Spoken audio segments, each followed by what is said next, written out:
skisteliski, tohiteski sastanu, nikohila,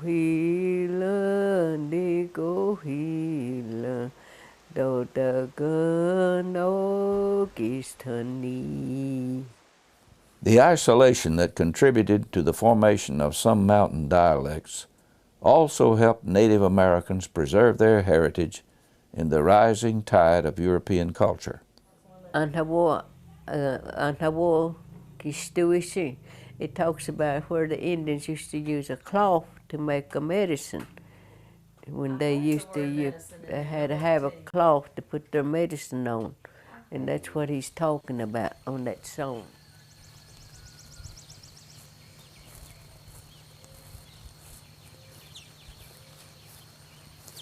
Yeah, let me set it right here. This is one of my frog bowl. Got the what? They gonna screw you. Chú last ni gonna. No one.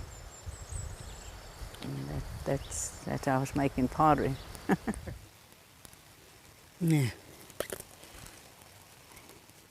And my name is Cherokee language, Maga Wodagay. Nole Okshigunagda Daga, I'm alright. Nole Nigohila, Digalakstanaga, I worked all time. And that's Cherokee language, I guess.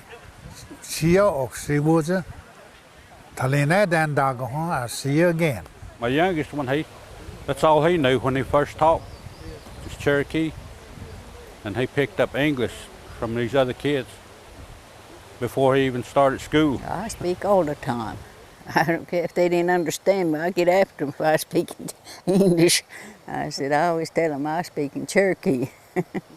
Well, I use Cherokee, but anytime I'm talking to a Cherokee, it don't matter where it's at. But I'd rather talk Cherokee than English.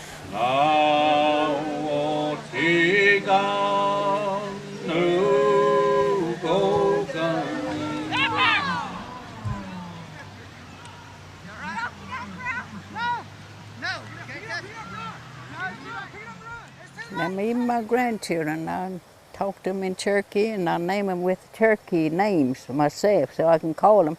They name these babies so hard names I ain't never heard in my life, and I can't say their names, so I just name them myself an Indian name. Well, that's the way it was anyway. A long time ago, they had to name them an Indian name. No, they don't even know what their Indian name is.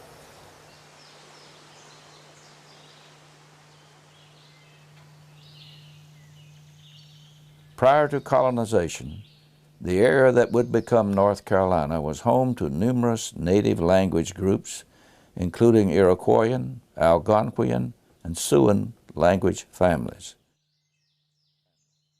In 1870, the United States government established mandatory boarding schools for Indians across the country.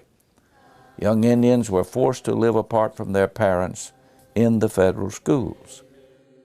Their hair was cut, their clothes were replaced by school uniforms, and the use of their native language was punished severely.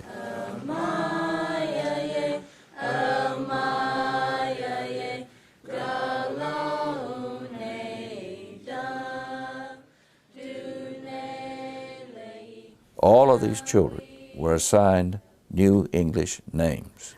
They wanted to civilize us, I suppose. They were punished for being, for speaking Cherokee, so I think that was when it became endangered. Of course, we feel the effects of it now because there's so many that don't speak the language. Every time someone that spoke Cherokee dies, and there's been quite a few more and more as they get older, makes me feel kind of bad. So now we use it some here, not like we did. We only have one preacher that could preach Cherokee without any English, only one left. We had two and one died a few months ago. They did speak in Cherokee, mostly all of them, way back when I was growing up. They wouldn't there wasn't too many people that speaking English, just a few of them. And you'd go to the home, they all speaking Cherokee, everywhere you went. And now you can't go nowhere and they'd say, I don't know how to speak it. Cherokee language is almost gone. There's probably less than 300 Cherokees that speak fluent Cherokee, you know.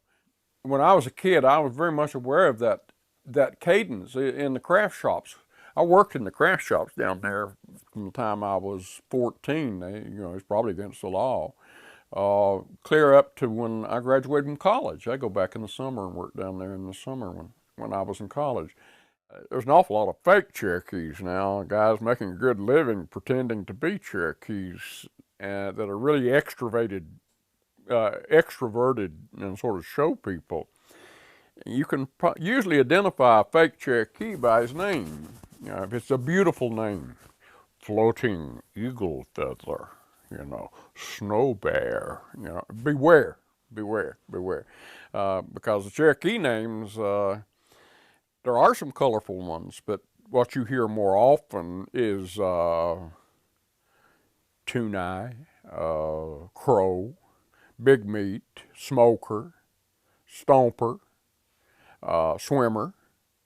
That don't have the drama that people like in a colorful Princess Pale Moon. Uh-oh, look out.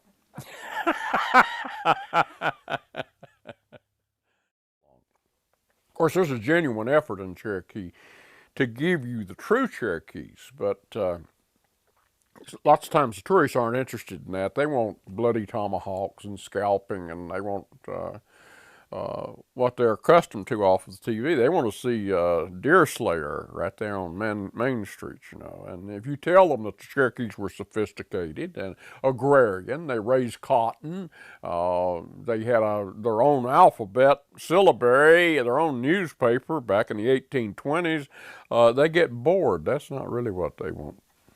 It's not the image they want. The Cherokee culture and language will survive because of the great emphasis that has been going on for the last 5 or 6 years. And I think that we are getting to the children at the right time, and that is birth on.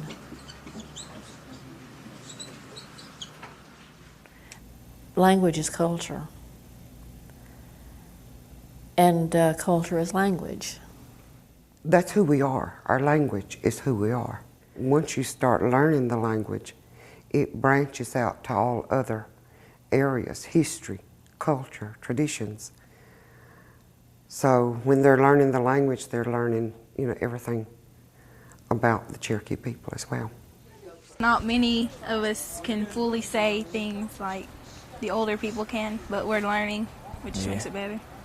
Not many people can say they can speak 2 different languages, and I mean, especially a Native American language. And I think it's pretty cool that that's our heritage, that we're learning our heritage.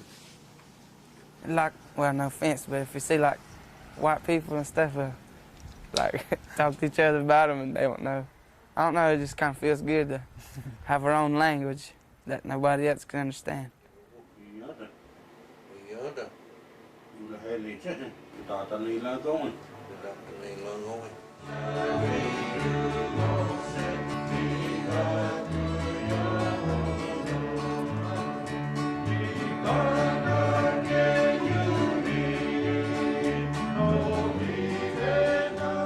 All our elders know it, but if we don't learn it, it's and they're gone, then it's going to be nobody gone. knows it.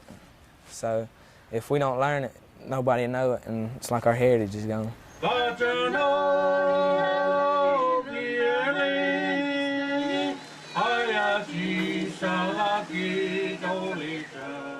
And we've got some here yet, speak Cherokee.